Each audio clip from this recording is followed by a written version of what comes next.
የዓለም ሀያላን ጡንቻቸውን የሚለካኩበት የጦር ኃይላቸው ዘመናዊና ፈርጣማ መሆኑን የሚያስመሰክሩበት በማንም ያለመደፈራቸው ማረጋገጫ የገዘፈ አቅማቸው መለኪያ ነው ኒውክሌርን መታጠቅ።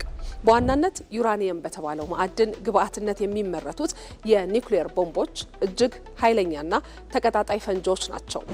ዓለም ለመጀመሪያ ጊዜ ከኒውክሌር ጋር የተዋወቀው በጦር መሳሪያነቱና በአውዳሚነቱ ነው። አሜሪካ በአውሮፓውያኑ የዘመን አቆጣጠር ሐምሌ 1945 ነበር በሁለተኛው የዓለም ጦርነት መጨረሻ በጃፓኗ ሂሮሺማና ናጋሳኪ ከተሞች ላይ የኒውክሌር ቦምቦችን የጣለችው። የኒውክሌር የጦር መሳሪያ ለአንዴም ለመጨረሻ ጊዜም ጥቅም ላይ የዋለባቸው ሁለቱ የጃፓን ከተሞች በአሜሪካ ጥቃት ከ200,000 በላይ ነዋሪዎቻቸው በአሰቃቂ ሁኔታ ተገድለውባቸዋል። ከተሞቹም እንዳልነበሩ ሆነው ወድመዋል። ዓለም ኒውክሌርን በዚህ መንገድ መተዋወቁ ከአውዳሚነቱ ባሻገር ያለውን ጥቅም ለመገንዘብ ጊዜ ወስዶበታል። አሁን ላይ ሩሲያ፣ አሜሪካ፣ ቻይና፣ ፈረንሳይ፣ እንግሊዝ፣ ህንድ፣ ፓኪስታን፣ ሰሜን ኮሪያና እስራኤልን የመሳሰሉ ሀገራት የኒውክሌር ጦር መሳሪያ ባለቤት መሆናቸው ዓለም ላይ ስጋት ቢደቅንም ኒውክሌርን ለሰላማዊ መንገድ የሚጠቀሙት ሀገራት ግን ቁጥራቸው እያደገ መጥቷል። የመጀመሪያው የኒውክሌር ኃይል ማመንጫ ፕሮጀክት ግንባታው በፈረንጆቹ 1951 ተጀምሮ በ1954 የተጠናቀቀው የሩሲያ የኒውክሌር ኃይል ማመንጫ ነው። ይህ የኒውክሌር ኃይል ማመንጫ በታሪክ ለመጀመሪያ ጊዜ የኤሌክትሪክ ኃይልን ያስገኘ የኒውክሌር ኃይል ማመንጫ ጣቢያ ነው። ከዚህ ጊዜ በኋላ ኒውክሌር አስተማማኝ የኃይል ምንጭ መሆኑ እየታመነበት መጣ። በተለይም ከአካባቢ ጋር ተስማሚ የሆነ ከካርበን ነፃና አስተማማኝ ኃይል ለማግኘት ከኒውክሌር የተሻለ የኃይል አማራጭ እንደሌለ ምርምሮች አረጋገጡ። ሀገራትም ፊታቸውን ከኒውክሌር የጦር መሳሪያ ኒውክሌርን ለሰላማዊ መንገድ መጠቀም ወደሚቻልበት የምርምር ስራ አዞሩ። በዚህም ኒውክሌር ከሌሎች የኃይል አማራጮች ጋር ሲነጻጸር ከፍተኛ የሆነ ኃይል ማመንጨት የሚያስችል አቅም ያለው ስለመሆኑ ተረጋገጠ። ለምሳሌ 1 ኪሎግራም ዩራኒየም የሚያመነጨው ኃይል በተመሳሳይ መጠን ናፍጣ፣ የድንጋይ ከሰል፣ እንጨት፣ የተፈጥሮ ጋዝ ወይም ሌሎች መሰል የኃይል ማመንጫዎች ከሚያስገኙት ኃይል በ200,000 እጥፍ ከፍ ያለ መሆኑን የዘርፉ ባለሙያዎች ይናገራሉ።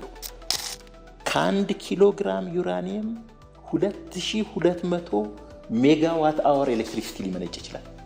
ወደ 200,000 እጥፍ ነው ማለት ነው ከሌሎቹ ኃይል ምንጮች። በትንሽ ቦታ ላይ እጅግ በጣም ከፍተኛ ጉልበት ታምቆ የሚገኝበት የጉልበት ምንጭ ነው ኒውክሌር። ኒውክሌር የሰው ልጅ ከሚያውቃቸው የኃይል ምንጮች ሁሉ እጅግ ከፍተኛ ነው፣ በመቶ ሺዎች እጥፍ። በሌላ በኩል የኒውክሌር ኃይል እጅግ ዝቅተኛ የሆነ የካርበን ልቀት ያለው በመሆኑ ተመራጭነቱ ከፍ እንዲል አድርጎታል። 1 ኪሎዋት አወር ኤሌክትሪሲቲ ለማመንጨት ሶላር ራሱ 11 ግራም ካርቦን ዳይኦክሳይድ በኪሎዋት አወር ወደ ከባቢ አየር ይለቃል። የተፈጥሮ ጋዝ ከ290 እስከ 930፣ ዘይት ከ510 እስከ 1100፣ ከሰል ከ740 እስከ 1689 ግራም ይለቃል ለ1 ኪሎዋት አወር ኤሌክትሪሲቲ ለማመንጨት። ኒውክሊየር ከሃይድሮ ፓወር ጋር የሚነጻጸር የካርቦን ልቀት ነው ያለው ከ4 እስከ 7። በአሁኑ ወቅት አሜሪካ ከዓለም ሀገራት ቀዳሚዋ የኒውክሌር ኃይል አምራች ሀገር ስትሆን ከአጠቃላይ የኃይል አቅርቦቷ 19 በመቶ በኒውክሌር ኃይል የሚሸፈን ነው። ፈረንሳይ በበኩሏ ከኒውክሌር ኃይል ከፍተኛውን የኤሌክትሪክ ፍጆታዋን የምትሸፍን ሀገር ናት። ከአጠቃላይ የኃይል አቅርቦቷ 65 በመቶውን የምታገኘው ከኒውክሌር ነው። አሁን ላይ ዓለም 10 በመቶ የሚሆነውን የኃይል ፍላጎቱን የሚያሟላውም ከዚሁ ከኒውክሌር ኃይል ነው። ኢትዮጵያም የአዲሱን ዘመን የኃይል አማራጭ ከተቀላቀሉ ጥቂት የአፍሪካ ሀገራት አንዷ ሆናለች። በታላቁ የኢትዮጵያ ህዳሴ ግድብ ምረቃ ዕለት በጳጉሜ 4 ቀን 2017 ዓ.ም ነበር ሌላኛው የኢትዮጵያ የማንሰራራት ጉዞ ማረጋገጫ ፕሮጀክት በጠቅላይ ሚኒስትር አብይ አህመድ የተበሰረው።